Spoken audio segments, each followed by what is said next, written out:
Ven Espíritu Santo, llena los corazones de tus fieles y enciende en ellos el fuego de tu amor. Envía tu Espíritu y se hará una nueva creación y renovarás la faz de la tierra. Oh Dios, que has instruido los corazones de tus fieles con la luz de tu Espíritu Santo, concédenos que sintamos rectamente con el mismo Espíritu y gocemos siempre de sus divinos consuelos. Por Jesucristo nuestro Señor. Amén. Espíritu Santo, ilumínanos y santifícanos. santifícanos.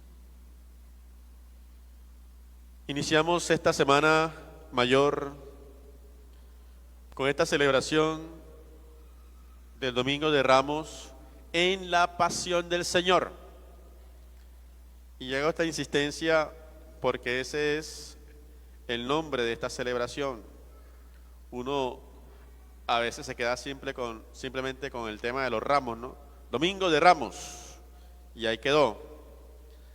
Es más, de pronto los que vienen creciendo en la fe piensan que lo importante es el ramito, y hay que bendecir el ramito, y que el Padre le eche bastante agua al ramito, una gotica no, que le eche, lo bañe, y me bañe a mí también, porque lo importante es llevarme el ramito bendito.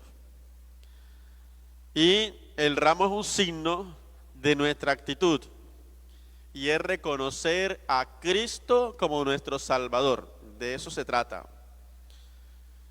Es la entrada de Jesús y la entrada como Rey. Y es reconocerlo como tal, como el Rey de mi vida. Pero ese señorío de Dios o esa entrega de Dios, porque ciertamente Cristo es Rey, va a acontecer en un trono escandaloso y paradójico, que es la cruz. A este rey le van a colocar una corona que no es de oro, sino de espinas. Y va a terminar crucificado. Y tal vez muchos de los que hoy decían, Hosana al Hijo de David, bendito el que viene en nombre del Señor, serán algunos de ellos los que terminarán también diciendo, crucifícalo. Porque el triunfo, la victoria, está en la entrega. Y esta realeza es una realeza de servicio. Por eso Jesús es consciente de eso. Y entra siendo reconocido como rey, pero un rey que da su vida en el servicio. Por eso leíamos aquí en la Pasión que cuando los discípulos comenzaron a preguntarse que quién era el mayor, quién era el más importante, Jesús dice, los reyes de las naciones dominan sobre ellas, y los que ejercen el poder sobre el pueblo se hacen llamar bienhechores. Pero entre ustedes no debe ser así. Al contrario, el que es más grande, que se comporte como el más pequeño, el menor. Y el que gobierna como el servidor. Y hace una pregunta, ¿quién es más grande? ¿El que está a la mesa o el que está sirviendo a la mesa? La lógica humana, y tal vez tendríamos que decir mundana, ¿qué nos enseña en los honores humanos? Que el más importante, ¿cuál es? El que está a la mesa, ¿cierto? El que se sienta a comer. ¿No es acaso el que está a la mesa? Sin embargo, Jesús dice, yo estoy entre ustedes como el que sirve, no como el que se sienta a la mesa. Por eso hemos escuchado en la segunda lectura que aún siendo Dios no se agrandó, sino todo lo contrario, se humilló, se hizo uno de los nuestros. Y dice la palabra, y fue obediente hasta la muerte, y una muerte de cruz. De ahí entonces, que aunque de momento haya sentido en su corazón cierta angustia, como lo vemos hoy en el huerto de Getsemaní, orando, y dice la palabra que sudaba y el sudor parecía como gotas de sangre por la angustia que tenía, porque él sabía que lo que le venía no era fácil. Y no quiere decir que Cristo haya querido salir corriendo y que le haya tenido miedo a la cruz, y que obviamente no es fácil. Él hubiese preferido otro camino, pero en su camino se encontró con la cruz y la asume, no a regañadientes ni por imposición, sino libremente y con amor. Pero es un amor que lo lleva al sufrimiento. ¿Quién va a querer eso? Es uno que medio se pincha con una espinita, una aguja, un alfiler, y ya está llorando y se queda en la cama y se está uno muriendo. Estoy viendo la luz al final del túnel. Ahora imagínense a Jesús atravesándole un clavo, la mano, algunos dicen que las muñecas, no sé, pero como sea, por donde sea duele, y dándoles azotes, y había unos que le arrancaban la piel de la espalda, y las espinas no eran unas espinitas como las que le ponen a uno. Yo cuando estaba pequeño en Sabana Larga, me pusieron yo ni sabía por qué uno hace eso, me pusieron a pagar la manda del nazareno. Y entonces nos lo vestían con el trajecito morado y una coronita de espinas que traía la peluquita. Y tengo hasta fotos de eso. Pero yo no sentía que nada me pullaba en la cabeza. Y la manda la pagaba era mi mamá, porque ella me cargaba toda la procesión. Pero Jesús, las espinas le atravesaron el cráneo, la cabeza. Le presionaron, se le enterraron en la frente. ¿Eso no es agradable o sí? ¿Quién va a querer vivir eso? Nadie. Por eso Jesús le dice a Dios en oración: si hay otro camino, que así sea. Pero cuando entiende que no, y que se ha encontrado con la cruz, y que es el instrumento para la redención, ¿qué termina diciendo? No se haga mi voluntad, sino la tuya. Podríamos decir que ya ahí Jesús murió, porque ya se venció a sí mismo y se entregó a Dios. Y eso es lo que Dios espera de nosotros en esta semana mayor. Bueno, toda la vida, pero especialmente que lo renovemos en esta semana mayor. Porque desafortunadamente nos hemos acostumbrado a la ley del menor esfuerzo. Nos hemos acomodado en nuestras zonas de confort. Incluso la fe y la experiencia de iglesia la hemos convertido en una experiencia muy cómoda. Por ejemplo, este tema de las transmisiones, que es un bien, y alabo y bendigo a Dios por los medios de comunicación, que son un don de Dios, sin duda alguna. Pero hay quienes se quedaron muy cómodos en su cama, desde el teléfono, viendo la misa. Y ese no es el sentido. Tuvo un sentido mientras estábamos en confinamiento. Tiene sentido en medio de una pandemia, especialmente para las personas mayores, enfermas, que no pueden salir de casa. Y para de pronto, porque no solamente el tema físico, hay quienes emocionalmente están tocados y de pronto siguen ansiosos, temerosos, y le da miedo venir. Se vale, a ellos también les sirve estar ahí y vivir su misa desde allí. Pero si tú estás sano, completico, y vas al centro comercial, y vas al supermercado, y vas a la discoteca, y vas a la playa, y estás en todos lados, y estuviste en carnavales, y te lo gozaste, y te lo parrandeaste, pero no vienes a misa porque la pandemia entonces ahí sí estamos cometiendo pecado mortal. Porque recuerden que además de los 10 mandamientos de la ley de Dios, hay 5 mandamientos de la iglesia. ¿Quién se lo sabe para que me lo recuerde? Ir a misa, nada más el primero ya. Vamos a quedarnos con el primero para no corcharlos. Ir a misa los domingos y fiestas de precepto o solemnidades.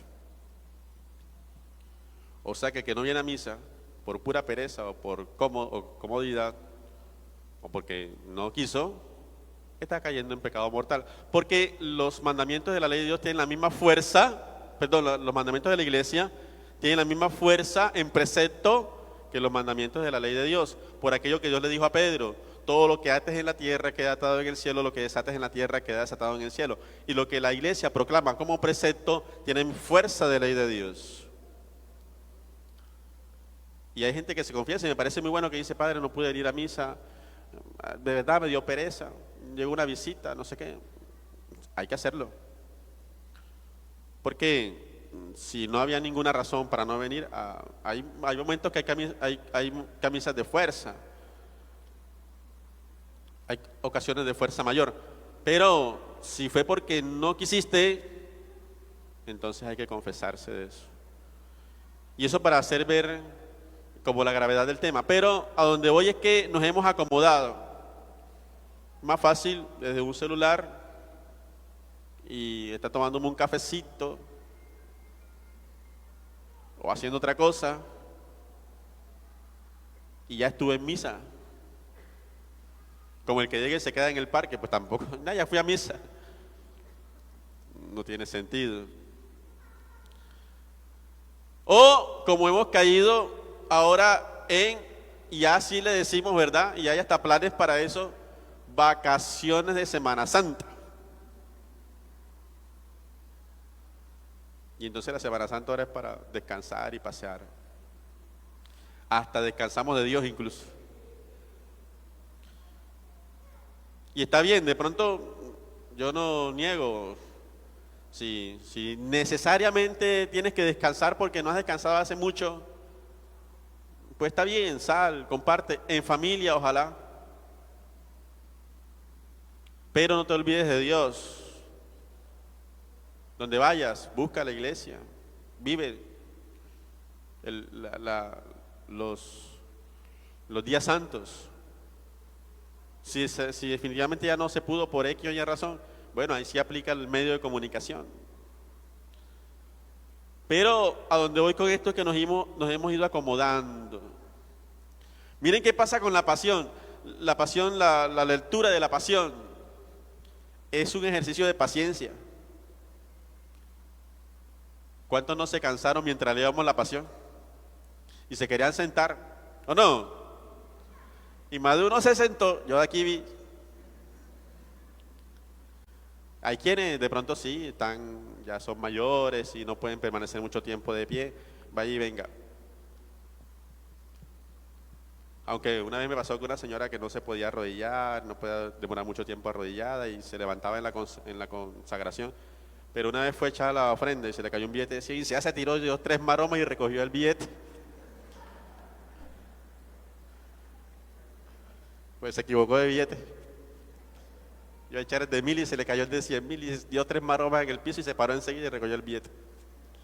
Estoy exagerando, porque quiere decir que se agachó. Ay, no dice nada, la señora se puede agachar, claro que sí. Entonces, para unas cosas, y casi siempre para las cosas de Dios, excusas. Como dice el dicho, cuando no quiero, sobran las excusas. Cuando quiero, sobran los motivos. Y así, hoy es lo que el Señor nos pide. Que llevamos esta semana mayor con entrega, con compromiso, con generosidad. Es una semana y se nos dispone para eso, para que lo vivamos de la mano de Dios. Jesús quiso un camino tal vez más fácil, pero se vence a sí mismo y dice, no se haga mi voluntad sino la tuya. Y eso pasa en la vida, todo compromiso que asumas o toda situación de vida tiene implicaciones, pero debes asumirlo. Hay quienes de pronto no quieren ir al trabajo un día, pero tienen que levantarse cada mañana e ir a trabajar. Yo le decía a alguien ahorita, ya estoy cansado y apenas llevo una. Son 5 misas. Tengo que celebrar las 5 misas. Y olvidarme de los dolores y no quejarme. San Martín de Porres dice, quejarse es signo de impaciencia y de descontento con la voluntad de Dios. Uno no puede dejarse llevar por el afán y la angustia. Ve con calma. Y si estás pasando por un momento de cruz, ten presente que a la cruz le sigue la gloria. Jesús se humilló, pero después dice la lectura que Dios lo exaltó, hermoso es. Lo exaltó. Y Dios le dio el nombre sobre todo nombre, delante del que se arrodilla toda rodilla se dobla en el cielo, en la tierra y en el abismo, dice. De hecho, ahorita hicimos el ejercicio, no nos arrodillamos ante la muerte redentora de Cristo, ante la cruz de Cristo. Entonces no hay que evadir el compromiso, no hay que evadir la cruz. Ten paciencia en el sufrimiento, encuentra el sentido al sufrimiento, encuentra a Dios presente ahí y verás cómo después de ese acontecimiento viene la gloria, la resurrección. Pero abandónate a la voluntad de Dios. A veces uno quiere que las cosas avancen más rápido y siente que Dios es como lento, pero Dios está actuando. Déjalo que actúe. Hoy dice la oración colecta que Jesús nos da ejemplo de humildad, porque se abandona, porque se entrega, porque confía en Dios. Dile a Dios, Señor, quisiera que fuera de otra manera, pero de momento es así, dame paciencia. Señor, quisiera no estar viviendo esta dificultad, pero estoy pasando por ella, dame esperanza. Señor, tengo este proyecto, pero apenas estoy comenzando, sea de estudio, sea laboral, sea profesional, no sé, sea familiar, y lo ves lejos, y tienes que hacer sacrificios, pero ves paso a paso y dile, no se haga mi voluntad, sino la tuya, porque hay caminos más fáciles, pero no son los de Dios. Y Dios siempre permite que después de la cruz, es la lógica de Dios, a la cruz le sigue la gloria, a la muerte le sigue la resurrección. Entonces ten paciencia. Por eso hoy nos muestra la primera lectura la figura del siervo paciente, que sufre con paciencia y dice, ponía mi rostro duro para no sentir los golpes. Cada cosa que estés viviendo sea un momento de renuncia, sea un momento de sacrificio, sea un momento de compromiso que te exige salir más, sea la fe que te exige, sea el servicio que te exige más, sea un momento de dolor, de sufrimiento, de pérdida, de enfermedad, vívelo con paciencia, con serenidad, con humildad, en las manos de Dios, en la voluntad de Dios, y verás cómo Dios se manifiesta poderosamente, grandemente, portentosamente, porque Él es nuestro Rey, Señor y Salvador. Amén. Une cada situación a la cruz y verás cómo Dios la transforma en misericordia, bendición y gloria. Al Señor sea la gloria, la alabanza y el honor por los siglos de los siglos. Amén. Fuerte aplauso a Jesús. Alabado sea el